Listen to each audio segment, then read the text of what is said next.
And greetings. Happy Monday. Hope you had a great weekend. Welcome to the Steve Deace Show here live and on demand on BlazeTV, radio, and podcast. My name is Steve Deace. His name is Todd Erzin. His name is Aaron McIntyre. And we've got a lot going on the show today, as opposed to one day we'll come in here and say, not much happening, tune out. Right? Does anybody ever say, we didn't get any of the guys we wanted, this draft class is probably getting me fired in a year? They should, because it happens a lot. Yeah. Does anybody ever say, dude, we struck out on like our top two lines of prospects here of recruits and looking pretty bleak. In fact, I've been calling around thinking I'm going to be updating my resume. Nobody ever does that, right? Did anybody in an off season get slower, fatter, and dumber? Every off season, everybody's bulked up, gotten quicker and smarter. You ever notice this, right? We could turn a corner if we went. It's the Costanza. I'm unemployed and I live with my parents. Yes. Who are you? Yes. Tell me more. One of these days, we just come in here and say, we have no freaking earthly idea what we're doing here or what we're going to talk about. So just hang around and you'll find out in real time, just as we do. All right. Before we get to anything else on the show here today, though, a reminder, don't blow it. Sunday is Mother's Day. So let me make sure we get this in right now. Sunday is Mother's Day, so don't blow it. Mom took care of you all those years. You can take care of her one day out of the year with our friends over at Books. Flowers that are cut fresh from the farms that grew them, so they stay and fresh and last way longer. So many unique arrangements as well. Make sure you don't miss out. Use the promo code Steve to get 20% off when you go to Books.com. BOUQS. BOUQS is where you want to go. Don't mess it up. Just do it right now. Don't put it off another day. You'll forget. Books.com is where you want to go. Promo code Steve. 20% off just in time for Mother's Day coming up on Sunday. All right, coming up on the show here today, next hour, it will be your chance to ask me anything if you follow us on Facebook. At the bottom of the hour, the return of Ian Miller, who did some of the most important work during the reign of COVID Stan, and he is back with a brand new book. We will preview that. But before we get to all of that, let us begin, as we typically do, with Aaron's rundown of what happened while we were away. What happened while we were away, brought to you by Title 42, that illegal immigration policy enacted by Donald Trump in March of 2020 in an effort to curb those coming into the country illegally under the auspices of stopping the spread of COVID is coming to an end this week. And boy, howdy, did illegal aliens get the message. This is footage courtesy of Bill Melugin at Fox showing a line of illegal aliens, hundreds long, waiting to pass over the border into Brownsville, Texas, where this weekend a man careened his car into illegals and homeless already in the country standing by the roadway at a bus stop, killing 8 in gruesome fashion. Authorities suspect the act was intentional. The man's identity has not yet been confirmed, and unconfirmed video of the aftermath of the incident shows the male driver, who appears to be Hispanic, being arrested by police. Also in Texas, in an outlet mall outside of Allen, a gunman decked out in tactical gear got out of a car and started shooting seemingly at random, killing 9. Among those 9 dead, they ranged in age from 5 to 61 years old. Authorities are investigating that tragedy as potentially domestic terrorism. Outlets like the Wall Street Journal and the Washington Post were quick to claim the gunman, a Hispanic man in his 30s named Mauricio Garcia, was a white supremacist. Anyway, the Biden administration recently announced they're sending another $300 million worth of aid to Ukraine. Speaking of Ukraine, here's President Volodymyr Zelensky meeting with corporate brass of the monstrously large American multinational investment firm BlackRock, because why not? Meanwhile, in Florida, Governor Ron DeSantis wrapped up the Florida legislative session, taking a victory lap on the oodles of accomplishments he and the legislature got done. So this 6-month period, I would say to you, has been the greatest period for conservative policy in the modern history of the Republican Party. Just listen to what we've done in the last 6 months. We have officially kneecapped ESG in the state of Florida. We have enacted universal school choice education savings accounts for every parent in Florida. We have prohibited the CCP from buying farmland and other land near critical infrastructure. We have expanded our pro-life protections by enacting the heartbeat bill. We've bolstered Second Amendment rights by enacting constitutional carry. I will soon be signing a ban on central bank digital currency in the state of Florida.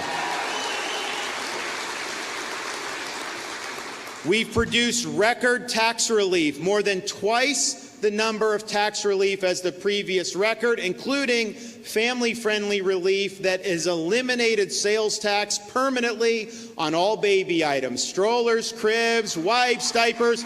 You raise your kids tax-free in Florida. That is just the first minute or so of a 4-minute clip where even in that 4-minute extended clip, DeSantis couldn't even list all of the accomplishments that he, again, in the legislature got done this year. That's pretty astounding. Chelsea Clinton has a very clear message for parents around the country. Don't give up your guns. And the last thing I'll say is a new effort that we're a part of is the new initiative launched by the World Health Organization last week to try to catch kids up on their routine immunizations.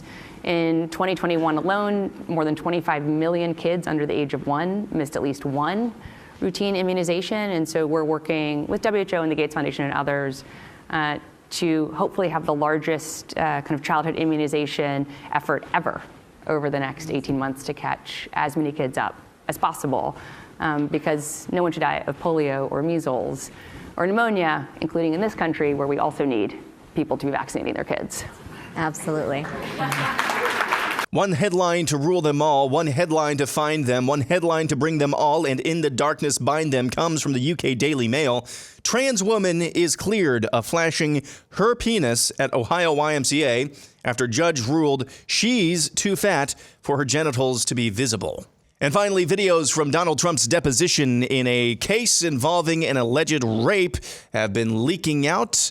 Here's what he had to say in one of them. When you said in that video that Ms. Leeds would not be your first choice, you were referring to her physical looks, correct? Just the overall.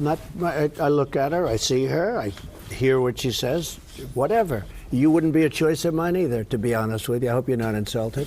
I would not, under any circumstances, have any interest in you. I'm honest when I say it. I would not have any interest in. And that's what happened while we were away.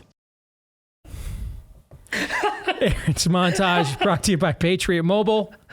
Americans are looking for the parallel economy. Unfortunately, there's not a lot of places to look right now. Thankfully, one of them involves a product we all must use in this day and age called our mobile phones.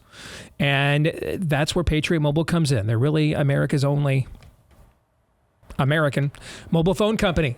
They've been great partners of ours for the last couple of years, and now they can offer you nationwide coverage on all 3 networks. You can switch anytime if you're a member. Move to a different part of town, and maybe that signal's a little weak there, like some of my poker buddies. They are on U.S. Cellular, can't get a signal in my man cave when they come to play poker, for example. So maybe it's another part of the country that you need to upgrade your signal and change carriers and networks. They can do that for you anytime, free of charge with their outstanding customer service team at Patriot Mobile. If you're a veteran or first responder, let them know. They'll give you even more incentive to make the switch.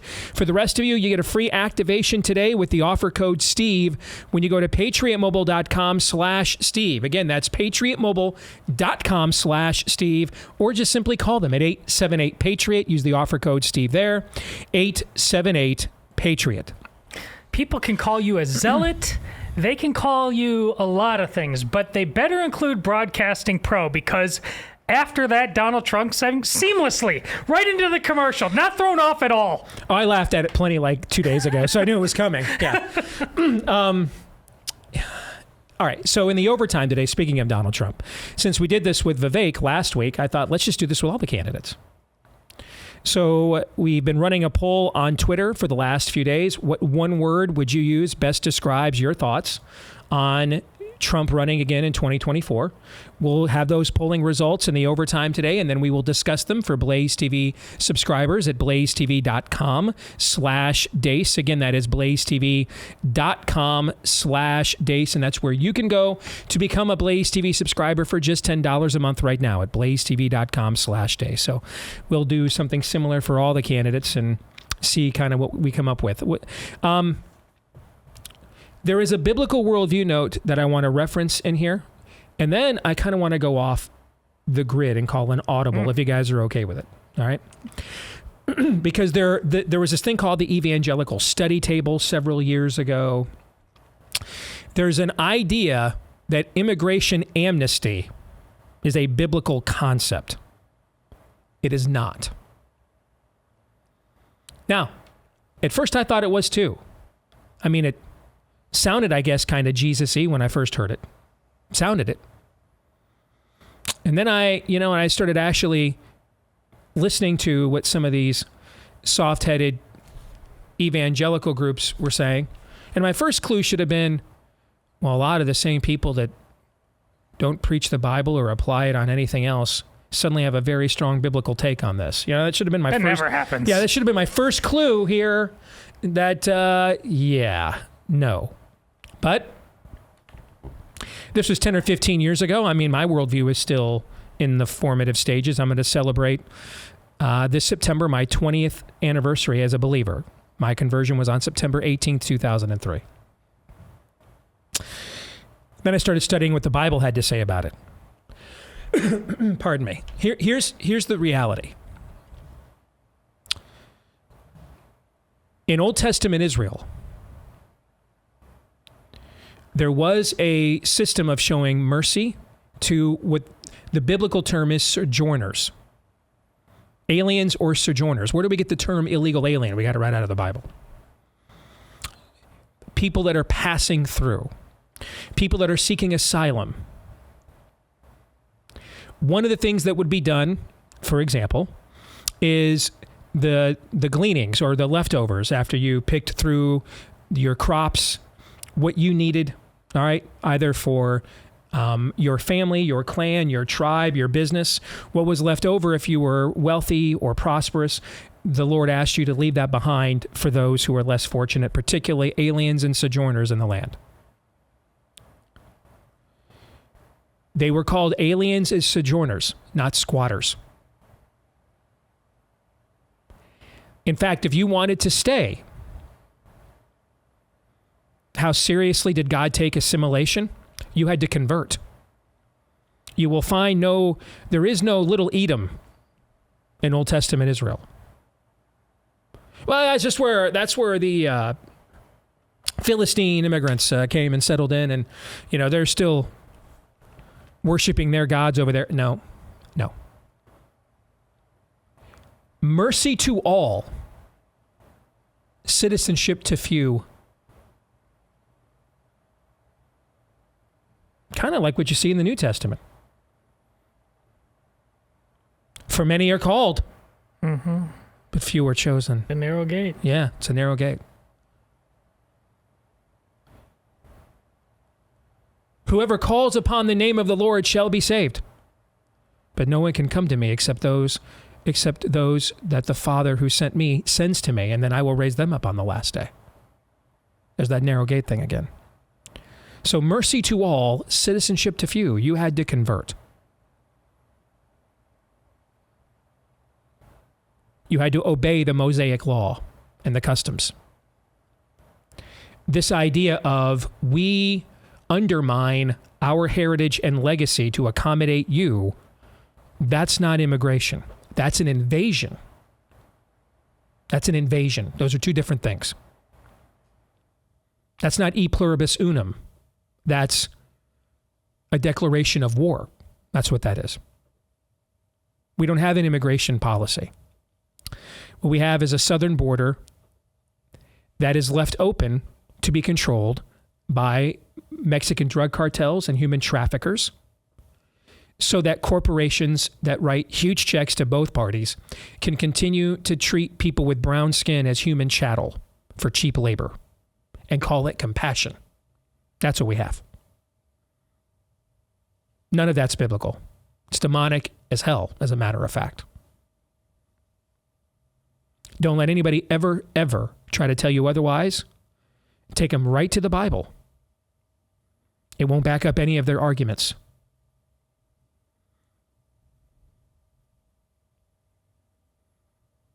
What we're doing is not amnesty. We're talking about the removal of national sovereignty. When God established a nation unto himself, he gave them boundary stones. They weren't even allowed to move.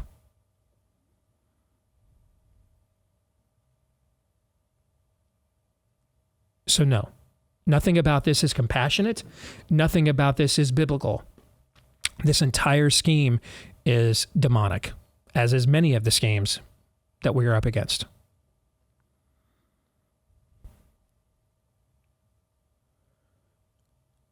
And nobody is suffering more than the people caught in the nexus of it.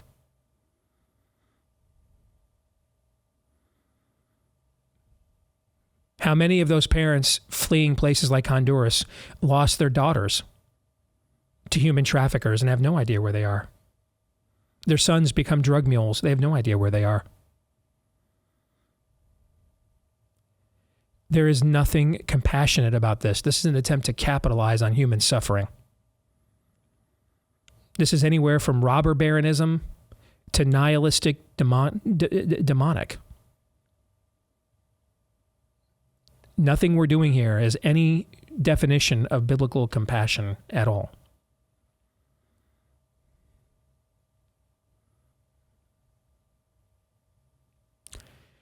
A lot of you sense things like this, which is why there's already so much attention about this next election cycle, so much energy surrounding it.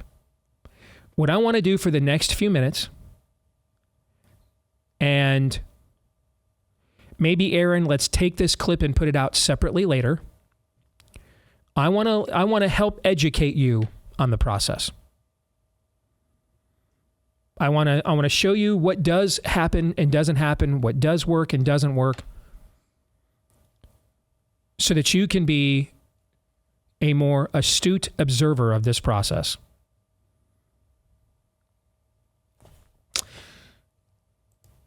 Let's start on the Democratic side with RFK Jr. running against Joe Biden. 3 times since our modern primary system began in 1976. So 1972 was the first year that we kind of had a primary system deciding nominees not necessarily within smoke-filled rooms.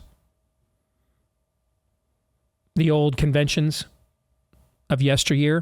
1976 was the first year that this was fully implemented, with the Iowa caucuses going first, followed by New Hampshire.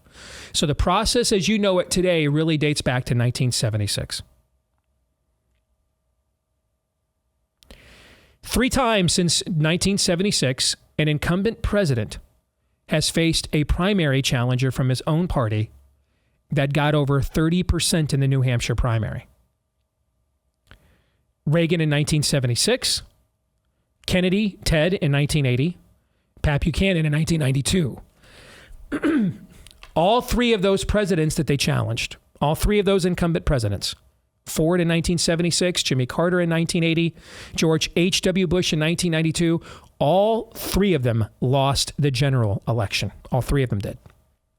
Now, Democrats are trying to make South Carolina their first in the nation primary this time. They've already announced it. The problem is New Hampshire, by law, has to go first. It's going first. The question will be what Democrats decide to do in terms of accepting the results, nullifying the results. But New Hampshire will go first. It's just a matter of whether it's accepted, the results, by Democrats or not. RFK Jr., of course, whose family is from Massachusetts. If you know that part of the country, New Hampshire is basically is essentially a suburb of the Boston television market. So a lot of history with the Kennedy family in that part of the country. RFK Jr. has invested heavily in that state. Joe Biden's negatives are on the rise collectively across the country. His approval rating, I think, is down to 37%, I saw. That is something to keep an eye on moving forward. That's the mark. If RFK Jr. can get above 30% in New Hampshire, or if at any point in time there's a poll from a place like WMUR, the big TV station out there, that shows him getting that, I could see Democrats just pulling the plug on Biden at that point. Enter Gavin Newsom. Well, Steve, they just did an announcement video. Democrats aren't like you. They like winning. They're not like us. They try to win, not get talking points or, tweet about stuff or,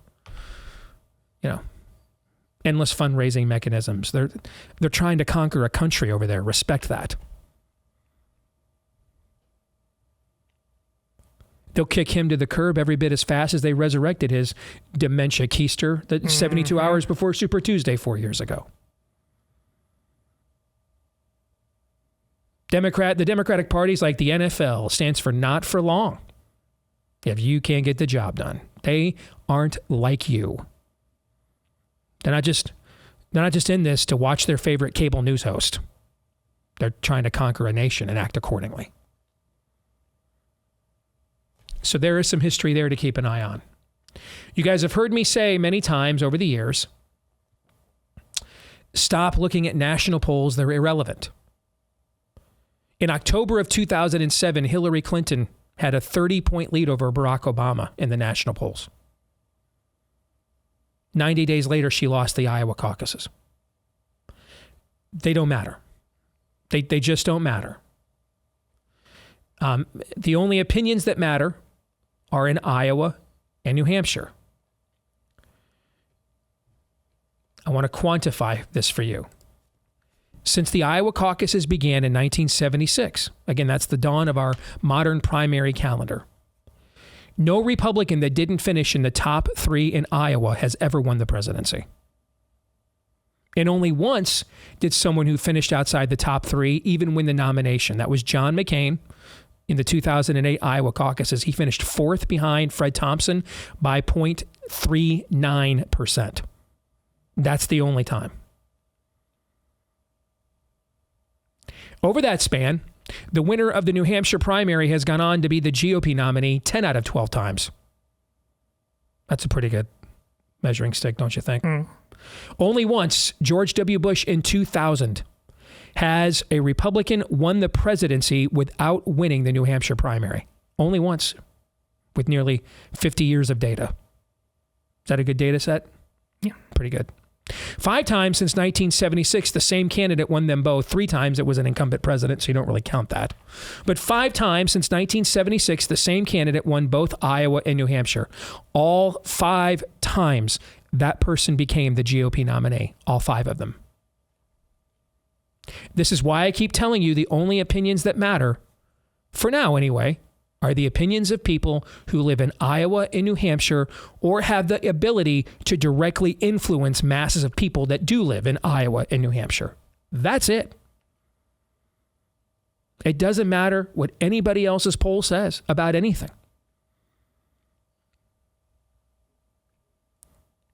So stop looking at national polls. Look only at what is happening on the ground in Iowa and New Hampshire. That is all that matters. What happens there is going to shape what you see the rest of the way.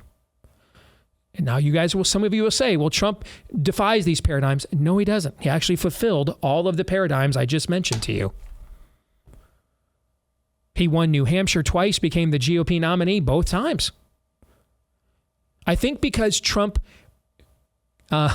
does things like what's in that video and violates a lot of the quote unquote norms. What do you think of norms these days, Todd? Yeah. I got a middle finger for your norms, Yeah. right? Yeah, I don't care about your norms. I think because Trump violates a lot of the norms of all the people we hate, there's this notion that therefore there's all this paradigm busting going on. There's not, actually. Don't get me wrong. He's violating almost every single norm. But roughly, not many paradigms have changed or shifted. He actually fulfills all the data that I just mentioned to you. When should you look at polls of Iowa and New Hampshire? Well, I would say I wouldn't even start looking until the televised debates. Maybe I wouldn't even look until the fall. But then I went and looked at 2016. And according to 538, Donald Trump led 14 of the final 15 polls of Iowa by an average of 5.5 points. On the Cruz team, we beat him by 3.3 points, which means it was off. The polling average heading into Iowa was off by 8.8 points. That's pretty big. So instead, maybe I'd look at what's going on the ground. I'd look at who are groups that are very influential. I don't know New Hampshire very well, never been there. I know Iowa, obviously, very well. In my career, 2 times, I have gotten involved early with Iowa caucus candidates who were polling at about 3% or less at the time, and then they each went on and set the record for the most Republican votes ever gotten in an Iowa caucus. Mike Huckabee in 2008 and Ted Cruz in 2016. During the 2012 campaign, I was on a non-compete after leaving WHO, so I wasn't involved with a candidate until the last week of the race, and I got involved with Newt Gingrich. So, my buddy Bob Vanderplatz got involved with a guy named Rick Santorum, and the rest, as they say, is history. He got involved with Cruz and Huckabee too, and Santorum. He's 3 for 3. All right, that's why he gets even more phone calls than I do. So you look at evangelicals. I'd be looking at things like favorability ratings amongst evangelicals in Iowa. Now, I wouldn't be looking on May 3rd. It's May 8th, right? I wouldn't look on May 8th, you know? But after the candidates have been around for a bit, done some retail politicking, you know, shaken some hands, run some commercials, they've been a regular presence in the state, sometime like in October, November, I'd start looking at things like that. Because at a minimum, white evangelicals are going to make up 40% of the Iowa caucus electorate at a minimum. And the evangelicals here are not like the ones in South Carolina. They're actually evangelicals. They do their own homework. They know the name of their pastor. So, not like the ones in South Carolina. They're not Roll Tide. Would you call them Roll Tide?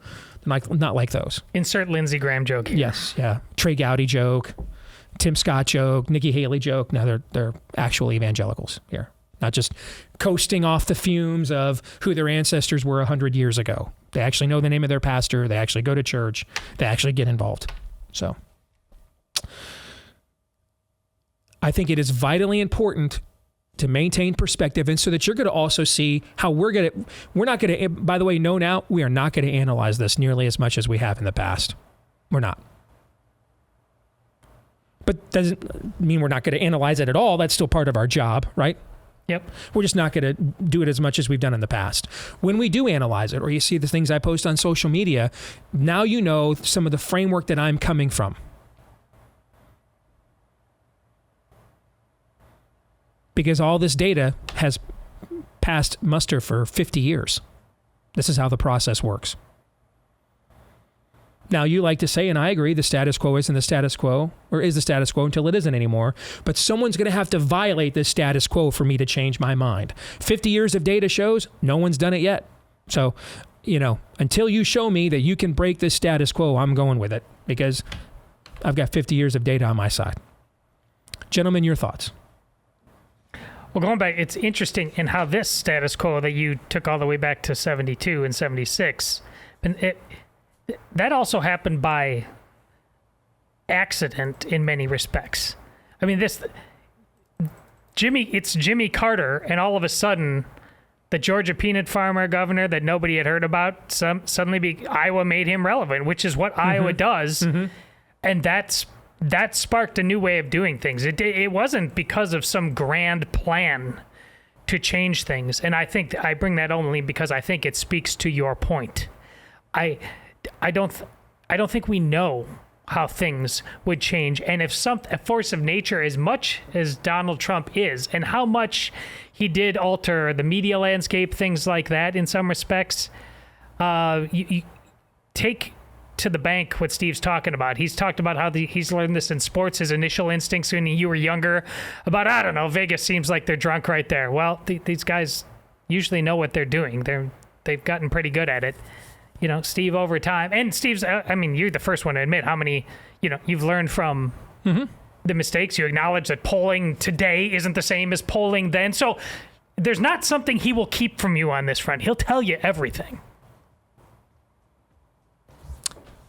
In fact, something I need to disclose to you guys, we will do, and we'll make this a regular practice, by the way. We'll do that next hour on the show. Ian Miller is going to join us here at the bottom of this hour. He's got a new book out. We are looking forward to it. We'll tell you about it here in a moment.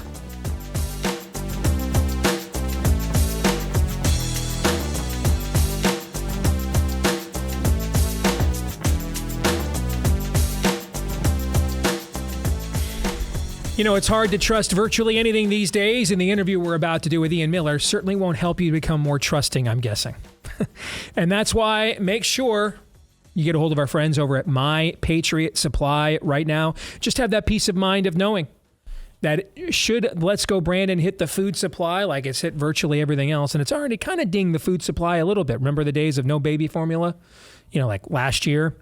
Remember the days of, are you kidding me how much eggs are costing? Which is right now, right? Those may be ominous hints of things to come. Let's hope and pray not, but just in case, make sure you're prepared. Our friends at My Patriot Supply can do that for you with their 3-month emergency food kit. 3-month emergency food kit. They're knocking $200 off each kit right now. $200 off each kit, breakfast, lunch, dinner, even drinks and snacks. The full 2,000 plus calories that you need for up to 90 days. Stays good for over 20 years with proper storage. Know that you are ready just in case when you go to mypatriotsupply.com. Shipping is free too, by the way. Free shipping as well. mypatriotsupply.com. Again, that's mypatriotsupply.com. We welcome in an old friend of the show, Ian Miller, who did some of the finest work during the reign, or the peak reign, I should say, of COVID, Stan. And he has a brand new book coming out tomorrow. It is called The Illusion of Control, COVID-19 and the Collapse of Expertise. And Ian, it's good to have you back on the show, brother. How you been? I'm doing well. Thanks so much for having me. I really appreciate it. Ian, it's been a minute, so give our audience, remind them a little bit of your background and how you got involved into the COVID stand resistance here, how you joined the Rebel Alliance. Right. Well, there were obviously a lot of people that had kind of early on were very skeptical of what was happening with mandates and closures and lockdowns. And I kind of rode that wave, I guess, a little bit where I wasn't sure what to think here. And I was in Southern California, which is obviously kind of ground zero for a lot of these measures, and was curious myself whether or not it was working. And so, thankfully, these jurisdictions, the U.S. and local jurisdictions like L.A. were making their data public. And so I went and looked at it myself and said, well, if we're doing all these mandates, is it working? When we should be able to tell. And very clearly, the answer was no, it's not working, because the results are the same everywhere you look. There's no difference based on the mandates or the policies they have. So that kind of spiraled from there, where I started doing it for everywhere across the country, across the world, really, and showing we did these mask mandates and what happened afterwards, I guess. And it's kind of grown from there to point out what has happened and what we did, how it worked or how it didn't work. Which brings us to your follow-up book out tomorrow that takes a more comprehensive look at the aftermath of all of these failed policies, all of these deceptions or misinformations that they then were accusing us of doing when we were pointing out their own, right? Let's start back to front here. What is really the long-term ramification of it? When I hear the collapse of expertise, just as I thought COVID wasn't an outlier, but a harvest, that it showed how much of the country was ready to be led, to be programmed, to just hand over their own personal sovereignty. We used to have the old culture war between the left and the right. The left said, as long as another party consents, I can do anything with my personal sovereignty I want. And the right said, no, there might be another higher authority over your conscience than just a consenting adult, right? But the culture war argument in this country for the last 40 years was over how far does my personal autonomy extend. In the new culture war, we're debating whether you have any personal autonomy at all. And so what I think is all the same states and all the same locations within those states that already agreed with this agree even more. And all the same states and all the same locations within those states that are completely ready to be mind-numbed zombies and under total control of the state are ready for that all the more. But what are your thoughts? Yeah, I do agree with that. And that was one of the points with the book, was to point out that these people that are giving over their autonomy to an expert class, the expert class doesn't deserve it. They haven't earned it. And they showed that over the last couple of years by getting virtually every major question wrong. And I do think that there are some people that have woken up that did trust institutions like the CDC, or, were kind of would generically assume that Dr. Fauci was a competent individual, knew what he was talking about, that have now realized that was wrong and that wasn't accurate. But there are still a huge number of people who haven't learned the lessons from what we learned over the last couple of years, that didn't see how much control they took over our lives and how many mandates and unimaginable things that we would have thought were completely impossible just a few years ago that they took advantage of. So that was kind of the point to show what, it's not just masks, it's other things like vaccine mandates and vaccine passports and a lot of stuff that they tried that, entry restrictions that we could never have imagined. And to point out, they got all this stuff wrong. They don't deserve your trust, and they don't deserve to have control over anybody's individual autonomy. How many you live in California. I live in Iowa. We were one of the few states in the union that did not have a stay-at-home order. We did have a state health department, though, that aggressively promoted the poison poke, even up until just recently, as a matter of fact. But we have a state that going into COVID had a very strong, my assistant over here, Todd, is a part of this, subculture. We had a very strong vax skeptical community, kind of a natural health community in Iowa. You'd have a pretty strong community along those lines, I would guess, in a state like California as well. And so within these two states, given that, this is probably a question each of us can answer. How many people do you think are persuadable? I actually think it's probably higher than we think it is. The problem is that they're never given access to the information. I think there's a lot of people that are, kind of on the fence or didn't know what to think or, kind of started to question things after they were told for the 50th time, well, if you listen to us, if you do this, if you just get vaccinated and just get boosted, you're not going to get COVID, you're not going to get sick. And then they got vaccinated and they got boosted and they got COVID and got sick, and I think that there were a lot of people that kind of had that happen to them and did lose faith in the experts, but they don't have a comprehensive guide to show them, oh yeah, well, they really did get all this stuff wrong and they really didn't know what they were talking about. And they kind of did repeat the same mistakes over and over again. And what does that tell us about them? So that's one of the goals. And obviously you've done an incredible job with that. And, that's the goal with my book as well, is to try to give those people, if they can even get a chance to see the book, an opportunity to look at it and say, wow, this really does make this case that they didn't know what they were doing and they don't deserve to have that kind of blind faith that I was previously giving them. That said, there are, I think there's 30-40% of the population that's just never going to be reachable. But I think that 50 to 60% of people would be open to hearing the information if they're allowed to see it. As you were compiling this book, what surprised you the most? Well, there was one thing I found that was pretty stunning to me, and it's one of those questions. And when I did the last book, which was all about masks, and it was a question I was asked a lot. Why do we think all of these experts flip-flopped early on in the pandemic? What changed with the CDC and Fauci that went from masks don't work, you don't need to wear them, to this is the most important thing we could do. If everybody just wore masks, we could stop the pandemic instantly. And there was one thing that kind of came out during research for the book, and just being on Twitter as well, that. There was a New York Times columnist, Zeynep Tufekci, and I apologize if I mangled her name, but she was kind of early on was instrumental in writing these columns in the New York Times saying we all should be wearing masks, and without really any evidence to support it. But that was the case she was making, and she was really heavily criticizing the CDC because she thought, countries in Asia were doing very well because of their mask mandates, and the CDC was listening to her.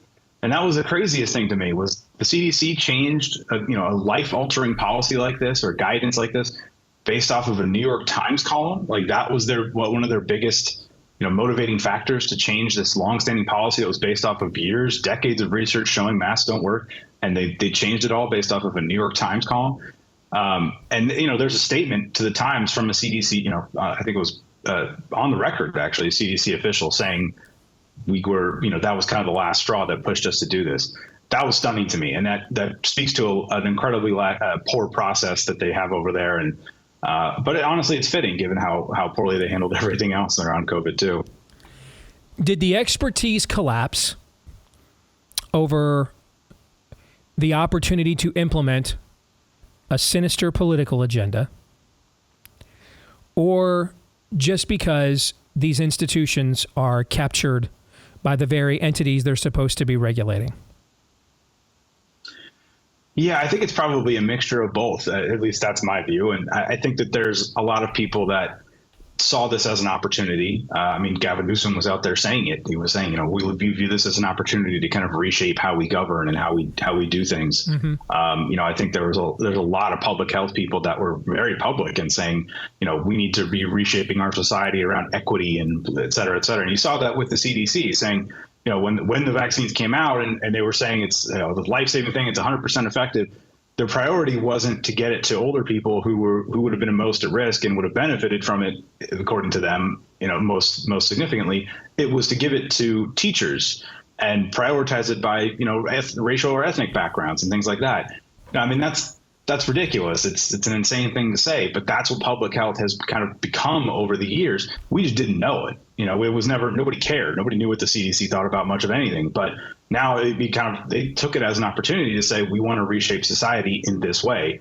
But that at the same time, I think that they are captured. That, there's a lot of like a lot of things in business, right?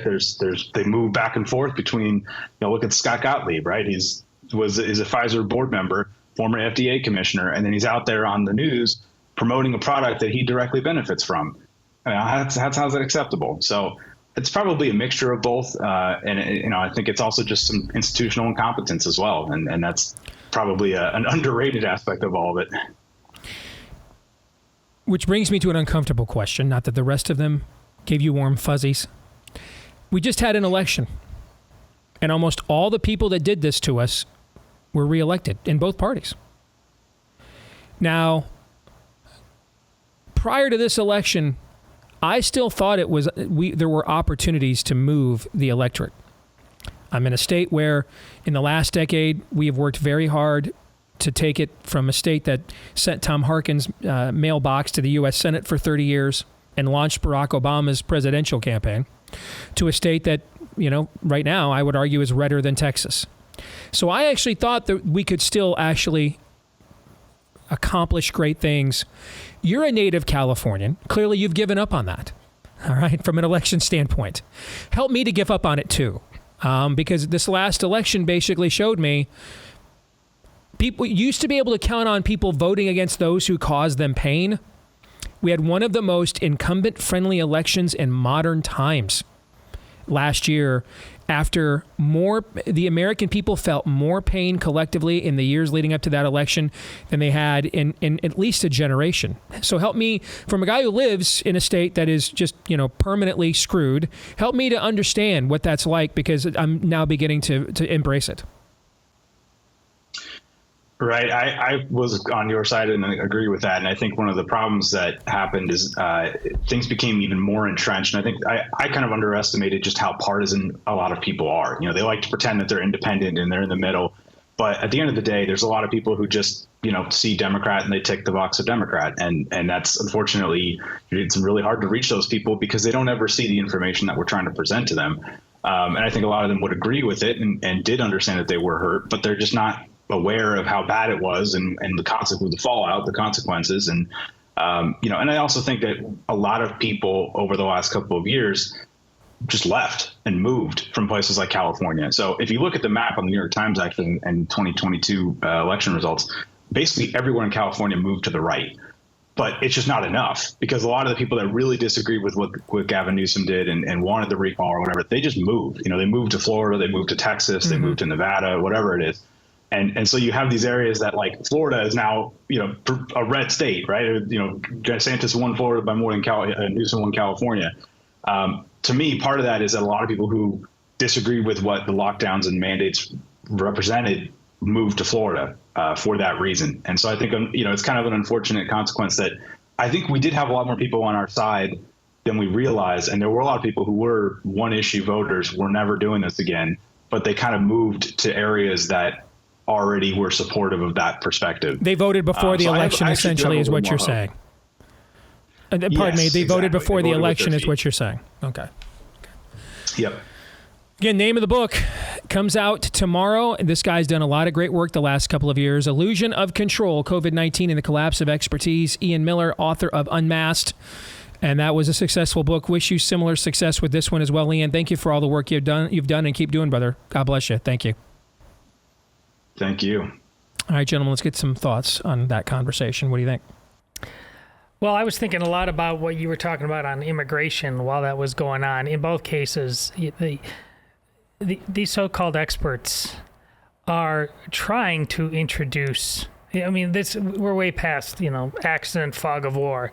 They count on introducing chaos into a system so that the alternative, the suspension of normal rules, can come in and they can go. He mentioned that they've tried to do this with race relations. They tried to do this on gender. You create as much many nut jobs as possible. So it's not a republic because you can't keep it anymore. And they don't want to keep it. So the more fronts they do this kind of thing on, the so-called episode, I mean, I love the title, but it's not so much as a collapse as it is a design. Aaron, what say you? I mean, we've talked about Cloward Piven of healthcare in particular, the Cloward pivoting of healthcare, which is essentially a Marxist plan to overload the healthcare system, to collapse it, to rebuild something else in its place. They do this on virtually every cultural hot button pressure point. They try this everywhere. Essentially, overload.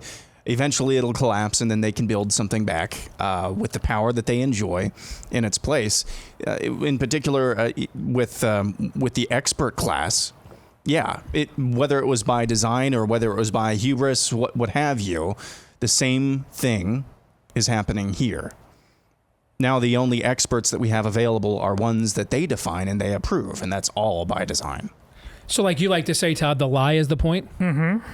What I hear you guys saying is the collapse is the point. Yes. They're certainly not trying to make America great again. They hate America. Other than the fact that it's this landmass, that's it. They just happen to be living here. And we talked about this before COVID came. We were all talking in various ways about, are we in the middle of a civil war right now? How much of this is by design? COVID was just a verification of inklings that we had for a long time. And heck, your entire radio career, you've been pointing out we're on the road to this level of perdition. At the very least, if COVID had happened when Obama was president, every red state would have been Iowa or Florida or Georgia or the Dakotas. Every one of them would have. Yes, just based on partisan politics alone would have done that. Instead, we got the worst of both worlds. There were only a handful of states, and everything else fell right in line and imposed this tyranny on their people. Yes. Hour 2 is next.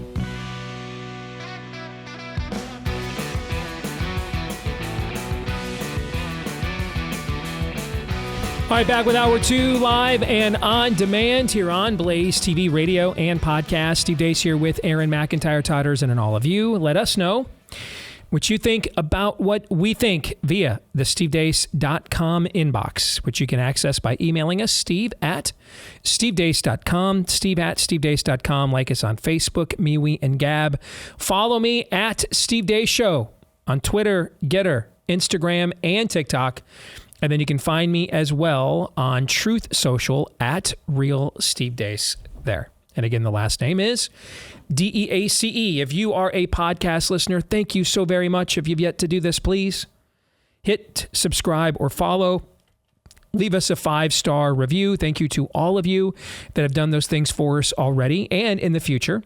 If you've got a question that you would like to be considered for an upcoming Ask Me Anything, put your question within your brand new 5-star review and you'll go to the front of the line for consideration by Todd. Thank you to all of you that have given us those 5-star reviews and follows and subscriptions already. We appreciate each and every one. We also appreciate our friends over at Freedom Project Academy, because they are attempting to do something about the mass government indoctrination going on within Satan's youth ministry, otherwise known as the government schools. They have perfected the art of online learning, live, on-demand homeschool courses, K through 12 at Freedom Project Academy, built on Judeo-Christian values and a classical curriculum. The point of this experience is for your child to master important subject matter, not be taught to be mastered, how to think, not what to think. I saw firsthand how well they do. My son Noah was enrolled in this for a couple of years. Plus, I know some of the people involved in founding this institution as well, which is why I can recommend it to you. If you sign up today, save 10% off your tuition when you go to Freedom for School, F-O-R, Freedom for F-O-R, freedomforschool.com, 10% off your tuition for the next semester today at freedomforschool.com. Or you're thinking, you know what, can I at least check it out? You bet. Get the free information packet today as well over at freedomforschool.com. All right, before we get to Ask Me Anything, I think it is very important, and I've always tried to do this, kind of the mantra on our show is typically, as long as it doesn't violate a third-party confidence, I'll pretty much disclose just about anything else. I think it is vitally important that everybody hear and know what biases, prejudices I may have in a given situation, because I have them, and we all have them.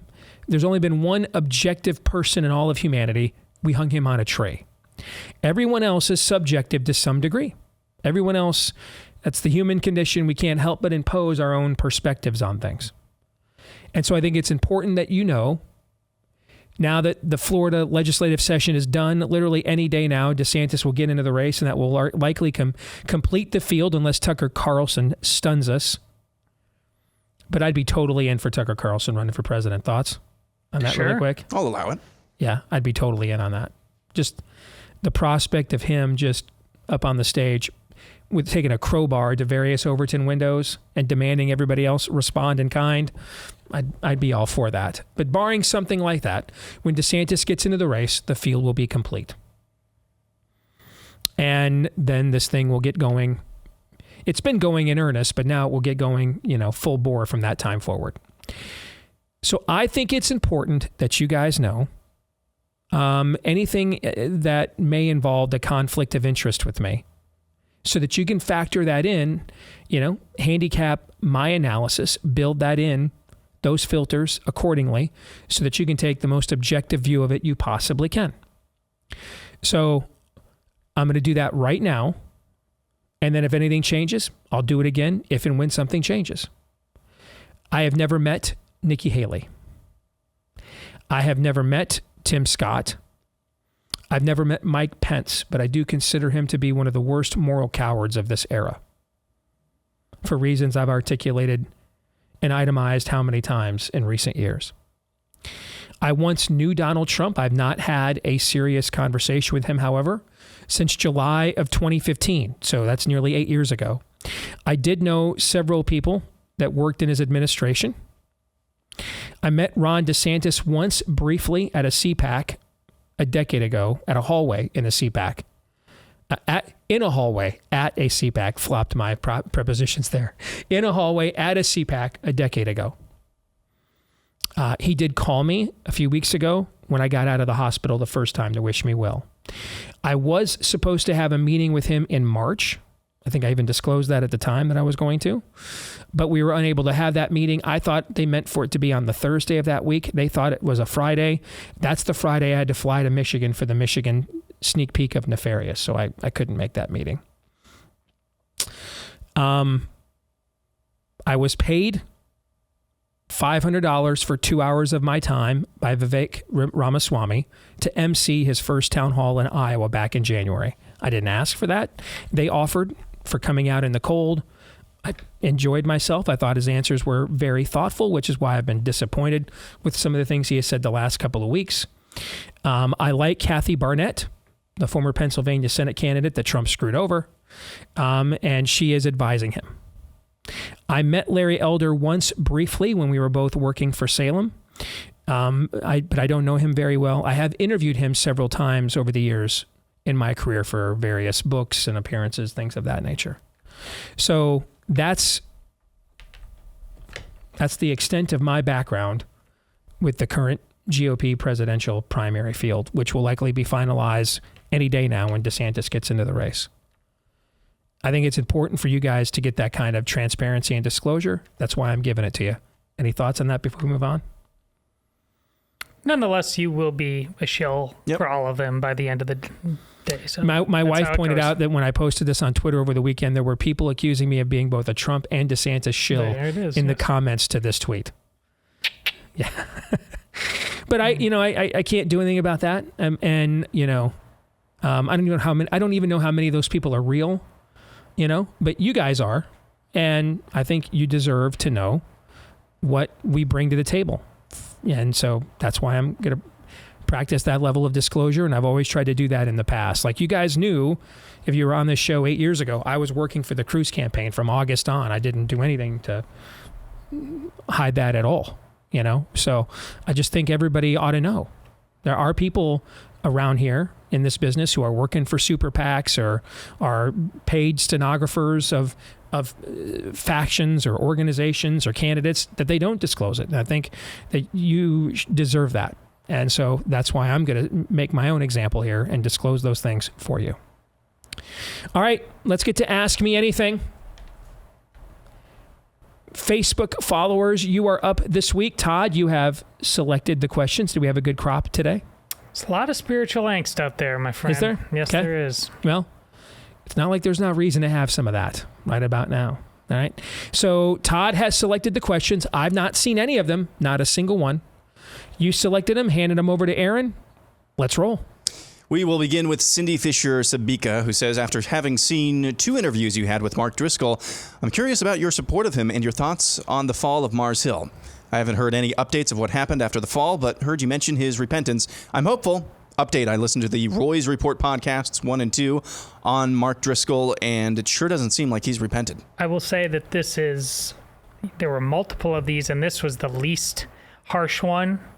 And one of them was actually a 5-star reviewer who loves our show, but they just said they are confused about why he's been elevated. I'm paraphrasing, why he's been elevated by us in any fashion. They're confused why he was on the show based on what they regard as your high level of usual discernment. Those are all fair questions. Roy, I don't know the name of I'm not familiar. Julie Roy's, you don't know that? I've never heard that name in my life. I'm sorry. I'm sure she's great.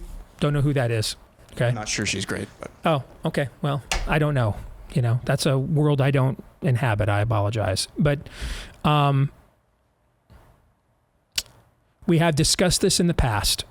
It came up right away, actually. So I'll reiterate what I said at the time. Mark Driscoll lost an entire church network, a church, his reputation, relationships, public standing, book deals, for whatever happened there. And if it was something along the lines of heresy, sexual misconduct, I don't believe any of those kinds of allegations were ever made. Aaron, am I wrong about that? I'm not sure. Okay. Yeah. If they were, tell me. But I've never heard anything along those lines. How much more would you like him to suffer?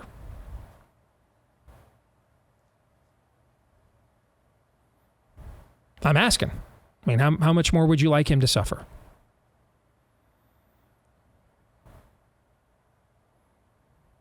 Do you know? What is the appropriate amount of suffering? Well, asking. I'm the Catholic. I honestly have no idea what he got in trouble for in the first place. I know there was the premier book sale thing where they buy blocks of books, and my literary agent works with premier authors. They actually offered that to me years ago. I just didn't have the money to execute it. This has been going on the right within Christian publishing for years. I think there was a plagiarism thing. There was stuff involving being mean and a tyrant and how he ran the church, but nobody alleged any form of sexual misconduct. Nobody alleged any form of heresy. So, he paid a stiff price for whatever happened there, quite a bit. And many of the people that were in the network that confronted him for how he behaved have gone woke or rainbow. Many of the churches have. And he has remained faithful to the gospel. I What repentance would you like? What repentance does he owe you? And to your point, amongst the three that I'm thinking of that wrote, including the one everybody saw, they weren't. They all wrote tight emails, so maybe they have answers, but none of them did bring up a specific charge. It just seems to them that there's this large fog that should have us asking questions. But I did not see a specific charge. So, Christianity Today. Which, you guys, I wouldn't wipe my ass with Christianity Today. Christianity Today. That's why I'm moving my eyes side to side. For those of you listening, Christianity Today, I can't remember if it was a year, 2 years, 3 years ago, came out with a podcast series examining the downfall of Mars Hill. Julie Roys is an independent journalist, and I say I don't know if she's great because she has uncovered people like James McDonald and his abuses in his church, financial and otherwise, and has publicized those. I'm not sure if she is an accuser trying to sow discord among the brethren, or if she's a prophet trying to bring accountability among the brethren. I do have some pause, though, that she has a national platform to bring to light things that really should be handled within churches. That's my biggest pause with her. So that's a little bit about Julie Roys. She used to work for Moody. She uncovered some alleged corruption within Moody as well. She's now independent. She's on her own. At last I knew, anyway. All right, that's the first time I've heard the name Mark in my Driscoll, life. I've only heard things secondhand. The things I have heard from people who have listened to the podcast have not exactly been glowing. He was in a position, it just seems like his spiritual giftedness was not in the administrative part of church, and that went wrong. Two things can be true at the same time. Mm-hmm. He may have been a tyrant. He may have allowed and not given himself, surrounded himself with enough accountability within Mars Hill. He could also be faithful to the gospel to this day. Those things can be true at the same time. Absolutely. I'm still on the fence about him, okay? But I'm not going to just, what's the right word that I'm looking for? I'm not just going to sentence him to just write him off. But I'm not also just going to glom onto everything he says either. Okay? You can live kind of in between that and just watch. You don't have to, what's the other word for a judge that I'm trying to think of right now? I don't want to say judge him because judging is fine, but I'm not just going to completely write him off. Condemn, that's the word I'm looking for. Mm-hmm. I'm not going to completely condemn him. I'm not going to completely condone him either at this point. I'll close with this. I've spent some time with him publicly and privately. My wife and I both have, by the way. And ultimately, whatever transpired there, he already faced accountability for that. And instead of running away from the gospel, he ran even closer to it. And I haven't heard anything. And even my private conversations with him that gave me pause. Otherwise, I wouldn't have been a part of those conversations. So I guess I just don't know what else you want. I mean, Charles Stanley got divorced, didn't he? Did he? I did not know believe that. he did. Yeah, I think Charles Stanley got divorced. I'll look that up, actually. He just passed away a couple of weeks ago. That's why I thought of it. Yeah. But I could have sworn that he did. Let me look it up because I thought that was And I just true. mentioned the name James McDonald as well as kind of the inverse of what you're talking about, maybe. Yeah, Charles Stanley got divorced after 40 years of marriage. He was, I think, arrested in California recently, of Harvest Bible Chapel or Church in Chicago. He was arrested recently in the aftermath of all of these alleged incidents in his own church and financial abuse in his own church. It's pretty clear that guy, at least for the time being, has not remained faithful. Mm-hmm. So. And yeah, I could be wrong, but I'm not aware of a glut on pastors that are still faithful to the gospel in America right now. So I'm gonna give, and notice the timing here. I mean, we didn't have Mark on like a week after all that stuff went down at Mars Hill. How many years ago was that now? Yeah, it's been several. It's been several. He has been in the wilderness and paid a steep price for what happened there, So now you look at how a man responds to that. And did he walk away? Or did he stay on the narrow road? I think it's pretty obvious he stayed on the narrow road. So, in my view, at that point, mercy triumphs over judgment. Next, we go to Bill Way. Glenn has been warning of the upcoming AI, artificial intelligence. He has said that it could lead to the end of humanity. As believers, is this something we should really worry about? Yes. But I maintain that these things are, this is a symptom, not a disease. This happens to a society where 25-year-old men are more likely to be living at home with a parent than in another home with a wife and a kid. This happens in a society where you have the lowest birth and marriage rates you've ever had before. This happens in a society that has, in most of its largest urban population sectors, signed up for slavery, just of a technocratic form with a few modern conveniences and accoutrements and indulgences thrown in. Meaning that if we were in the midst of a revival, if we were in the midst of a great awakening, there would be no interest or market in this. And people would see right away what it was. Anti-human. And I don't believe, and I'm increasingly thinking this about a lot of things these days, I don't believe you can get spiritually unregenerate people to say no to things like this. Even Elon Musk. He's not a fan of the bias of Chat GP. What does he want to do? Form his own, right? Yeah. We just had that conversation 2 weeks ago. I don't believe, meaning that this is a fruit of the spirit of the age. It is not the impetus or the cause for the spirit of the age in and of itself. Let me give you an example of what I mean in another context that I think might make my point better than I'm making it right now. I remember years ago when I first I used to listen to Dr. Laura and a bunch of talk shows, work in the mailroom all day long. And I used to listen to all these talk shows just all day here on the talk stations in town. And I found her very, very compelling. But it fit into my, I've been a right-winger a lot longer than I've been a Christian. So it fit into my rugged individualism. I remember the first time I heard in church that the Lord helps those who helps themselves is not in the Bible. And I thought that was heresy coming from the pulpit. I was convinced it was. So in my flesh as a right-winger, this appealed, her approach and paradigm appealed to me greatly. Just yell at people on the radio until they stop doing stupid stuff and hurting themselves, right? I mean, we all need a life coach. That's as good as any, all right?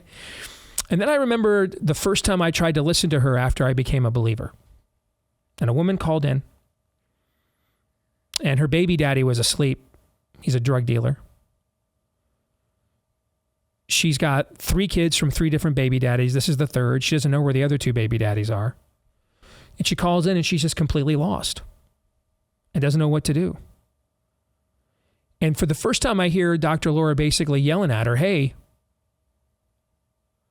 get out of there. Get out of that destructive relationship. And for the first time in my spirit, I was not comfortable with this conversation. In fact, I cringed at it. This is actually the last time I ever listened to a radio show, by the way. And it took me a minute to realize why that was. And if I didn't have the pilot light lit, if it was just my own flesh I was listening to, my own instincts, my own intellect, and nothing of the spirit was alive in me, I wouldn't have picked up on this. Would have made perfect sense. Stop doing stupid stuff, right? This woman is broken. How broken do you have to be on your third baby daddy? And the third one's a drug dealer, meaning you're devolving each one you go to is worse than the previous one.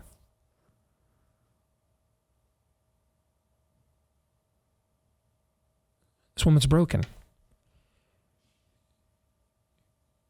She doesn't have the power within her on her own to get out. She was reaching out for help, guidance. She's going to need a power beyond herself to get out of that situation.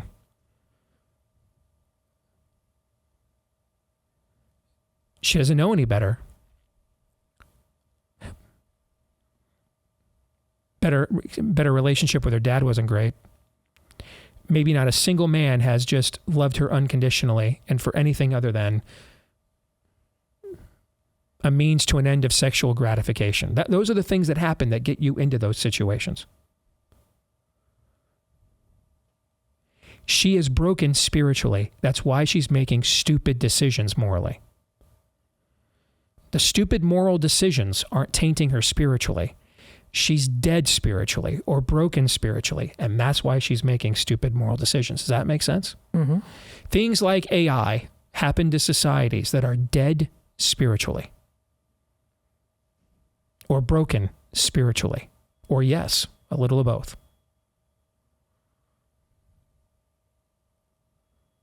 This is the stuff of Romans 1. We worship the created rather than the creator. AI would be the created by us, because we love to worship nothing more than ourselves.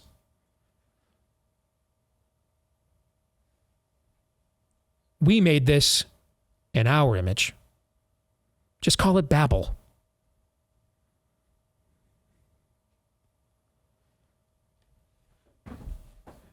You couldn't get people to stop wearing masks and walk out of their home in the summertime in 2020. We're going to go to those same people and say, don't turn your life over to an algorithm. After they turn their lives over to Anthony Fauci, good luck with that. The answer to something like that, because this is what we'll do in our flesh, what Elon Musk wants to do. We'll just come up with a better AI, a more objective one. Objective based on what?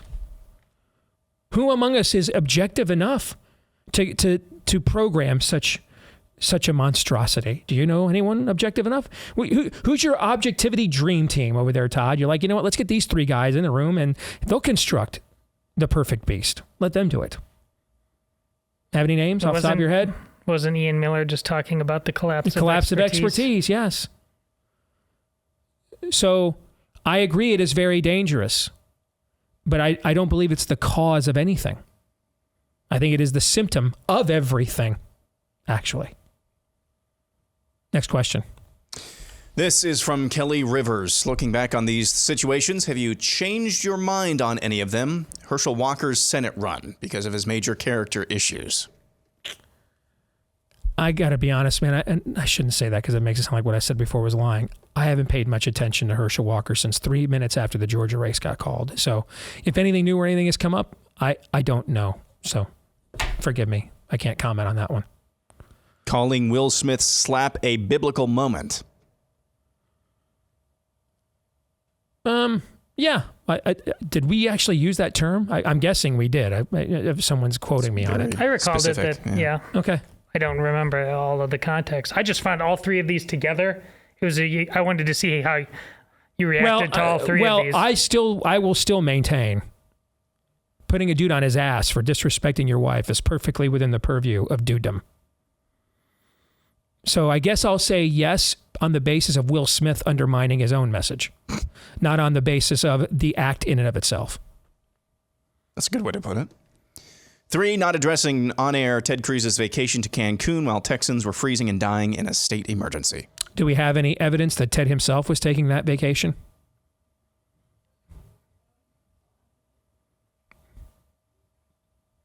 I don't know. I'm asking. Do we? Did anybody produce any evidence at the time that he himself was going on that vacation? I seem to remember a picture of him in the airport. I think he claimed that it was for the wife and the daughters to get away. That's I think what the claim was. Yeah. I mean, does anybody have anything to counter that claim? I mean, he could be lying. Wouldn't be the first politician to do that, but I'd want to know, And what an obscure thing. I get the other two I understand, but man. All three of these are kind of... I get the other two. That's just an obscure... Trust me, I've said way dumber things than whatever the hell I said or didn't say about that to reset. I mean, that's been stuck in your craw this entire time.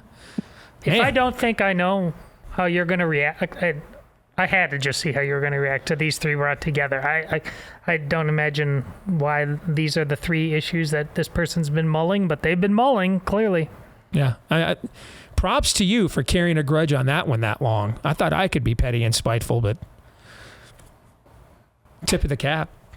Number 4, why do you like Cadbury mini egg? No. Rob Corser is next. Where do you think Tucker could be more powerful force for good, in media or running for office? Media, hands down, no question. Not even debatable. Dustin Medicus. 2 questions. Neither of these are really for Steve. One, is Aaron a Catholic or a Protestant? Why come you got a tattoo, bro? 2, what is Todd's view on justification by faith alone? Aaron, you want to go first? I was just amazed that how long has this person been watching? And Yeah. Am I a Catholic or Protestant? To me, is it... Maybe I'm too sensitive. I am a millennial, after all, if I can even say the name of my generation.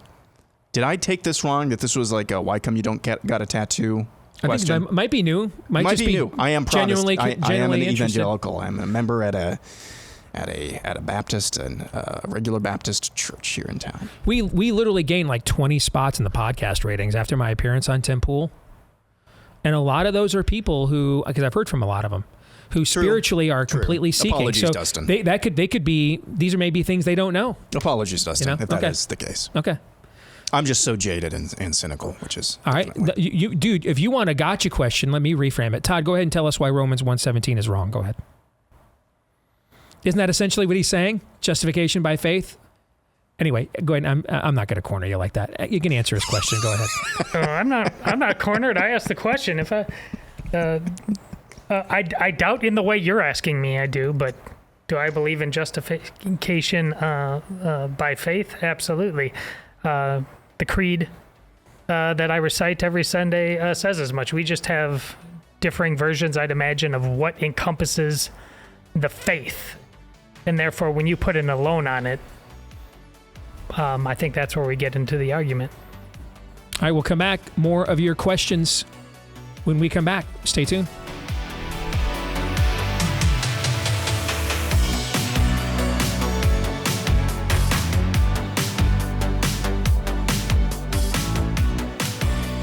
If you are dealing with consistent pain of a physical variety, there's usually 2 reasons why. One is clinical and the other is chronic.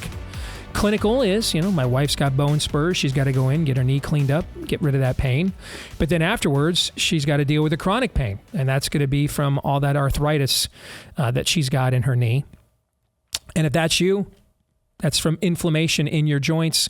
That's where Relief Factor comes in, drug-free, but it was created by physicians who can prescribe drugs. And this formula has worked so well. Over the years, they have found 70% of the people who try the 3-week quick start for just $20 end up sticking around long term because of the results they see in 3 weeks or less.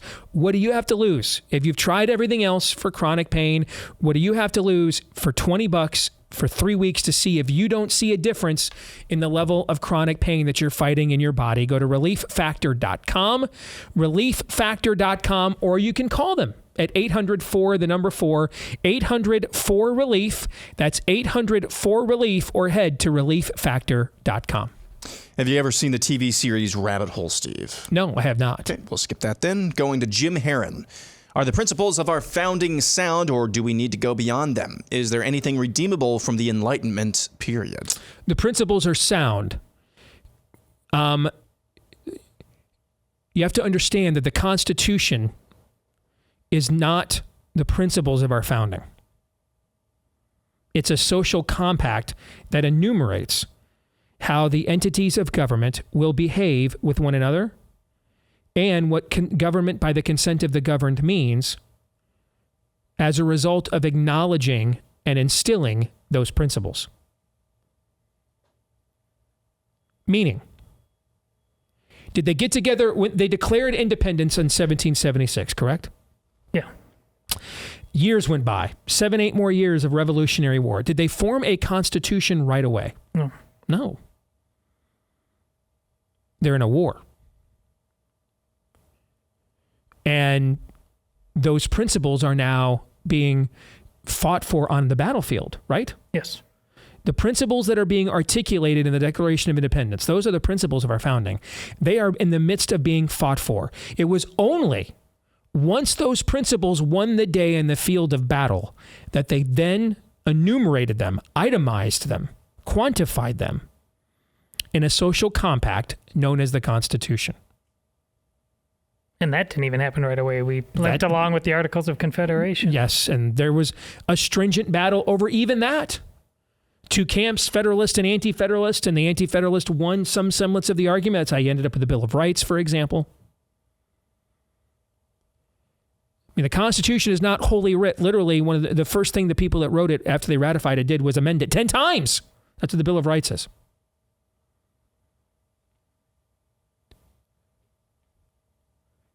I argue that the social compact in America is dead. We are at war, a different kind of war. It's a cold civil war. It's a cultural war. But do not quote constitutional provisos to men with guns or with demonic allegiances. Soulless zealotry. They don't care. That's what we should have done. Just run out, and this would have been over a lot quicker. If we just would have stood up at Valley Forge and screamed out to the Redcoats, God is no respecter of persons, and our rights come from God and not government. And the Redcoats would have been like, what a fascinating philosophical proposition. You may have a point. We leave now, we can make it home by spring. Oh, they could have just done that the entire time? These were actually Englishmen. The Redcoats and the American colonials had far more in common with one another than Texas, Florida, and Californians do. Okay? Far more in common with one another than what Iowans do with Chicagoites or Chicagoans. Far more in common. Far more.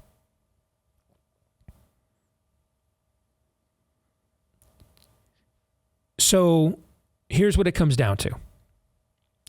If we both agree that the Constitution is the law of the land, then I'm happy to abide by it. That's a social compact, correct? Yes. Yeah. If we don't, then I'm not. You don't get to restrain me with a standard that you've abandoned. Doesn't mean I have no standard. I'm a Christian. I still have to abide by the laws of nature and nature's God. Is the Constitution the laws of nature and nature's God? No. No, it's just a document humans wrote. Damn good one, but it's not holy writ. So, yeah, if we both agree in a social compact and the Constitution is the arbiter of said compact, then I am totally fine adhering to the Constitution. If you, however, are overrunning my border, stealing my elections, murdering my children, castrating my sons, chest binding my daughters, injecting my young adult, a generation of young adults with satanic influences, No. Because I could quote all the constitutional provisions at you I want. Are you gonna? Do you care? No. We do this with the Bible. I know what we should do. Before someone goes in and robs a bank, yell out, "Thou shalt not steal." And the person will say, "You know what? Hot damn.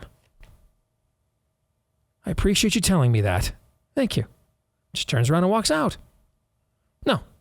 That's why we have cops. And they should shoot them before they put a gun to the teller's head, right? That's what they should do.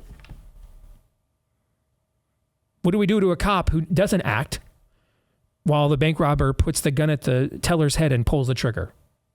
Well, nowadays, maybe we give that cop an award, but what does a just society do? That cop's in trouble, right? Yes. His job was to pull his trigger before the bank robber pulled his. Social compacts are not suicide pacts. The Constitution is a social compact. The Bible is holy writ. There are some things I'm not allowed to do to you no matter what you do to me because they violate the higher law. I am not allowed to bear false witness about you no matter how many times you bear false witness about me. I'm not allowed to steal from you no matter how many times you steal from me.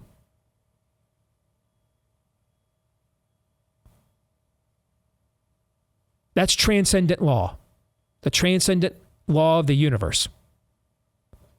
That's not what the Constitution is. It's the itemization of a social compact. We, the people, in order to form a more perfect union. That's a compact. What does the previous document that actually founded the country say when people no longer have ties that bind them together? What does it say to do with unions in that case? Dissolve them, which is exactly what the Declaration of Independence is. It's an argument of succession. It's a declaration of it, in fact. We're free and independent states now. We're not Englishmen anymore. We're Americans. So I am not going to hold myself to the Constitution against people shredding it. If we all agree that that's the law, okay. Then we can argue and debate about what it says and what it doesn't say. But if we are just now holistically, if you're just holistically rejecting it on its premise, then no. No, I am no longer going to submit myself to that. Because that is me basically surrendering to you. And I'm not going to do that. Next question. This, in my opinion, is a great question, one that we could probably do an entire hour, if not a show on. Oh, yes, we could. Cole Knockweiler says, what does DeSantis have to do to avoid ending up like the 2016 Cruz campaign?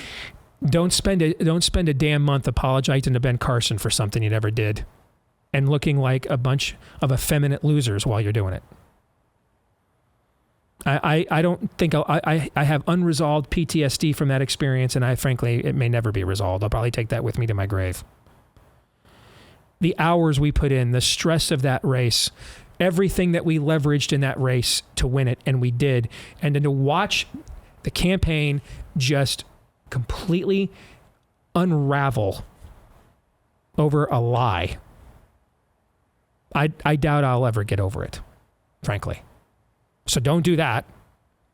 Okay? Don't do that. That's my first piece of advice. Don't apologize for something you didn't do, and sure as hell don't apologize for it for 6 weeks. Don't do that. Secondly, my understanding is there's a meeting in Tallahassee of the DeSantis Presidential Brain Trust right now.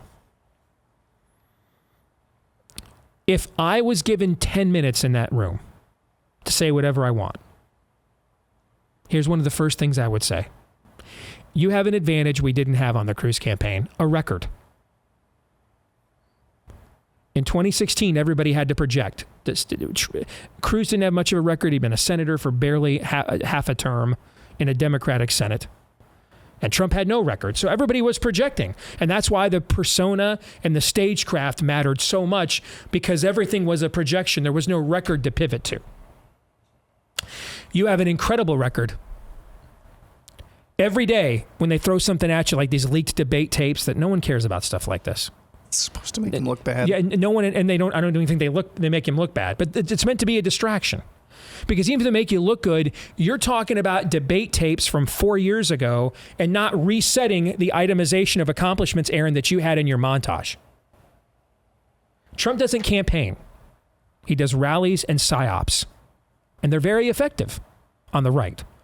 It's very debatable how effective they are on the left and to the left.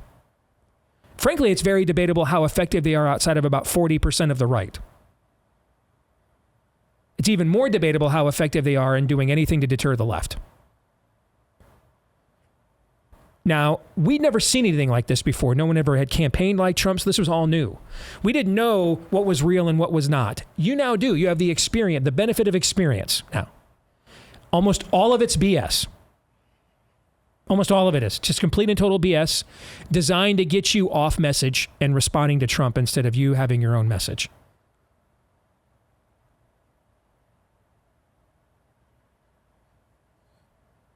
In the sign at Michigan, there was a sign in the locker room at Michigan. Bo put it there. And they got rid of it for a few years. Not coincidentally, when they got rid of it, they got their asses kicked by Ohio State every year after they got rid of it. And then Jim Harbaugh finally put it back.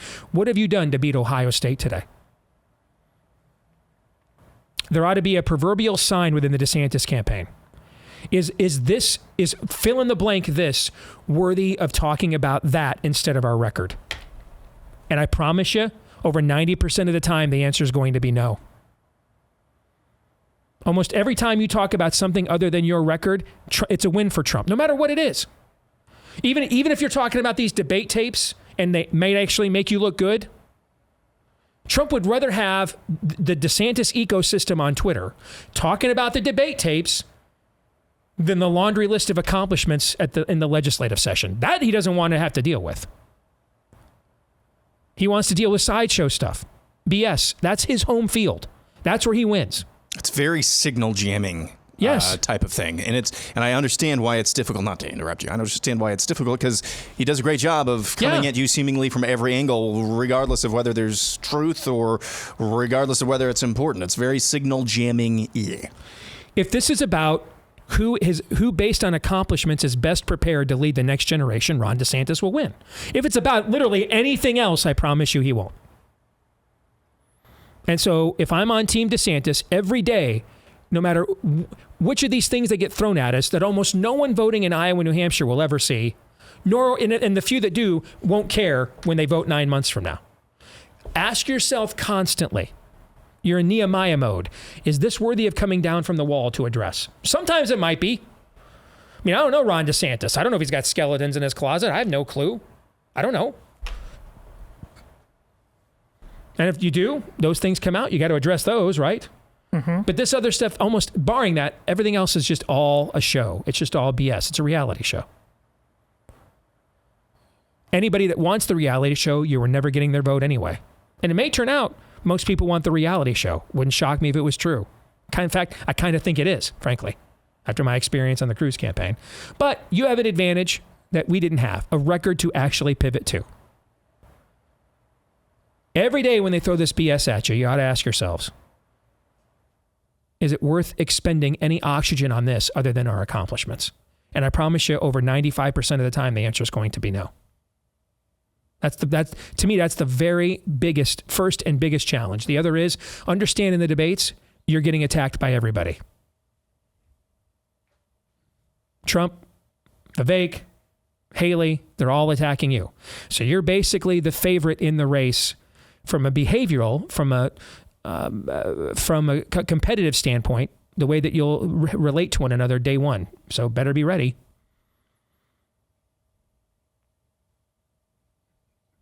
They all want to be the alternative to Trump, so they're not going to criticize him because they don't want to piss off Trump's base. So they're going to go after you because you're in their way. And then he's coming after you too. So better be ready to go 1-on-5 day one. And if you're not, you're done. This is the big leagues now. Not to say Florida's not. It is. But this is the show. Before we get out of here,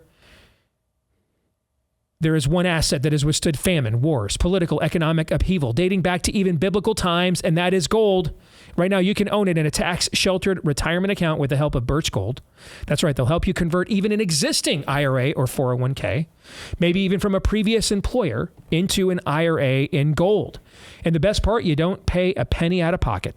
Just text Steve to 989-898. Get your free information kit on gold right now when you do. If you're as frustrated with the alleged digital currency called Bitcoin that was supposed to be opposite of the business cycle and yet seems to behave in accordance to it. Not that I'm frustrated at all. If that's you, text Steve, because I might be texting that myself after the show today.